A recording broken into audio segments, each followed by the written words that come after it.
S, ಪ್ರಧಾನಿ ನರೇಂದ್ರ ಮೋದಿ ಕೆಲವೇ ಹೊತ್ತಿನಲ್ಲಿ ಸುದ್ದಿಗೋಷ್ಠಿ ನಡೆಸಿ ಮಾತನಾಡುತ್ತಾರೆ ನಿಜ.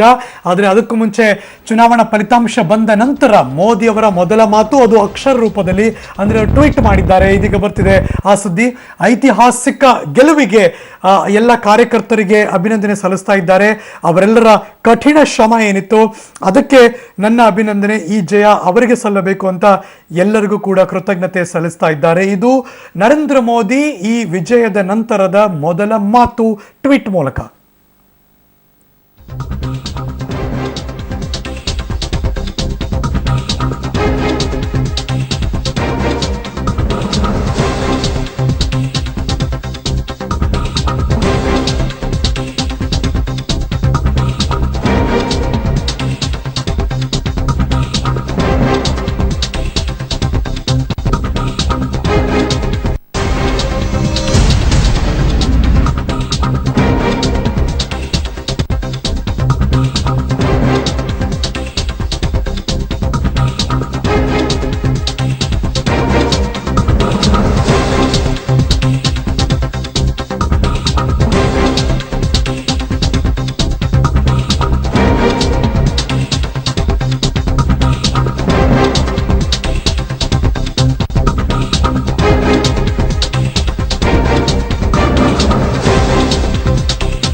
ಗೆದ್ದ 4 ರಾಜ್ಯಗಳನ್ನು ಒಳಗೊಂಡು ಸೋತ ಪಂಜಾಬ್ ಅನ್ನು ಕೂಡ ಮರೆತಿಲ್ಲ ನರೇಂದ್ರ ಮೋದಿ ತಮ್ಮ ಜಯದ ಮೊದಲ ಮಾತುಗಳಲ್ಲಿ. ಅವರು ಅಂದ್ರೆ ಪಂಜಾಬ್ನಲ್ಲೂ ಕೂಡ 10 ವರ್ಷಗಳ ಕಾಲ ನಮ್ಗೆ ಅವಕಾಶ ಮಾಡಿಕೊಟ್ಟಿದ್ರಿ, ನಾವು ಮತ್ತು ಅಕಾಲಿ ದಳ ಅಂದ್ರೆ ಬಿಜೆಪಿ ಮತ್ತು ಅಕಾಲಿ ದಳ ಮೈತ್ರಿಕೂಟಕ್ಕೆ ಬೆಂಬಲ ವ್ಯಕ್ತಪಡಿಸಿದ್ರಿ, ನಿಮಗೂ ಕೂಡ ನಮ್ಮ ಧನ್ಯವಾದಗಳು ಅಂತ ಅಲ್ಲಿಯ ಮತದಾರರಿಗೂ ಕೂಡ ಕೃತಜ್ಞತೆ ಸಲ್ಲಿಸ್ತಾರೆ. ಇನ್ನು ಮಿಕ್ಕಂತೆ ಉತ್ತರ ಪ್ರದೇಶ, ಉತ್ತರಾಖಂಡ್, ಗೋವಾ ಮತ್ತು ಮಣಿಪುರ ನಮಗೆ ಜಯವನ್ನು ತಂದುಕೊಟ್ಟಿದ್ದೀರಿ. ಹೀಗಾಗಿ ಎಲ್ಲ ಕಾರ್ಯಕರ್ತರಿಗೆ, ತಳಮಟ್ಟದ ಎಲ್ಲ ಕಾರ್ಯಕರ್ತರಿಗೂ ಕೂಡ, ಪಕ್ಷದ ಎಲ್ಲ ನಿಷ್ಠರಿಗೂ ಕೂಡ ನನ್ನ ಅಭಿನಂದನೆ ಅಂತ ಹೇಳೋದಕ್ಕೆ ಮರೆಯಲಿಲ್ಲ. ನಿಮ್ಮ ಪ್ರೀತಿ ವಿಶ್ವಾಸವನ್ನ ಇಷ್ಟರ ಮಟ್ಟಿಗೆ ನನ್ನ ಮೇಲೆ ಇಟ್ಟಿದ್ದೀರಾ. ಜೊತೆಗೆ ವಾರಣಾಸಿ ಇದು ನರೇಂದ್ರ ಮೋದಿ ಪ್ರತಿನಿಧಿಸಿದಂತಹ ಕ್ಷೇತ್ರವಾಗಿತ್ತು. ಹೀಗಾಗಿ ಅಲ್ಲಿಯ ಮತದಾರರೇ ನಿಮಗೆ ಕೋಟಿ ಕೋಟಿ ನಮನ ಅಂತ ನರೇಂದ್ರ ಮೋದಿ ತಮ್ಮ ಟ್ವೀಟ್ನ ಮೊದಲ ಜಯದ ಮಾತುಗಳಲ್ಲಿ ಎಲ್ಲವನ್ನು ಕೂಡ ನಮೂದಿಸಿದ್ದಾರೆ. ಕಾರ್ಯಕರ್ತರ ಕಠಿಣ ಶ್ರಮ, ಅದಕ್ಕೆ ಮನಪೂರ್ವಕವಾಗಿ ಅಭಿನಂದನೆಯನ್ನು ಕೂಡ ಸಲ್ಲಿಸ್ತಾರೆ. ಜೊತೆಗೆ ತುಂಬ ಬೇಸ್ ಲೆವೆಲಲ್ಲಿ ಎಲ್ಲ ಕೆಲಸ ಮಾಡಿದ್ದೀರಿ ನೀವು. ಹಾಗಾಗಿನೇ ಇವತ್ತು ಈ ಜಯದ ಕೇಕೆ ಮತ್ತು ಬಾವುಟವನ್ನು, ಭಾರತೀಯ ಜನತಾ ಪಕ್ಷದ ಬಾವುಟವನ್ನು ಹಾರಿಸಿದ್ದೀರಿ ನೀವು. ನಿಮ್ಮೆಲ್ಲರ ಪರಿಶ್ರಮದಿಂದಲೇ ಇವತ್ತು ಈ ಖುಷಿ, ಈ ಸಂತೋಷ ನಮಗೆ ಸಿಕ್ಕಿದೆ. ಹೀಗಾಗಿ ನಿಮಗೆ ನಾನು ಕೃತಾರ್ಥನಾಗಿದ್ದೇನೆ ಅನ್ನುವ ಮಾತುಗಳನ್ನು ಟ್ವೀಟ್ ಮೂಲಕ ನರೇಂದ್ರ ಮೋದಿ ಜಯದ ಮೊದಲ ಮಾತನ್ನು ತಿಳಿಸಿದ್ದಾರೆ.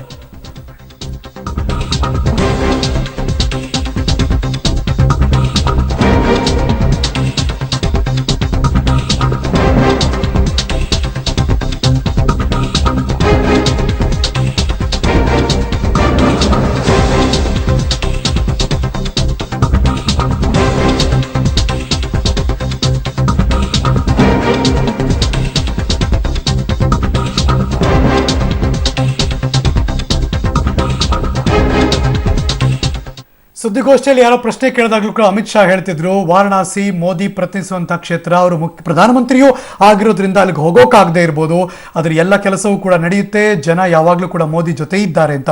ಹಾಗಾಗಿನೇ ಟ್ವೀಟ್ನಲ್ಲಿ ಮೋದಿ ಅವರಿಗೆ ಶತ ನಮನಗಳನ್ನು ಅರ್ಪಿಸಿದ್ದಾರೆ.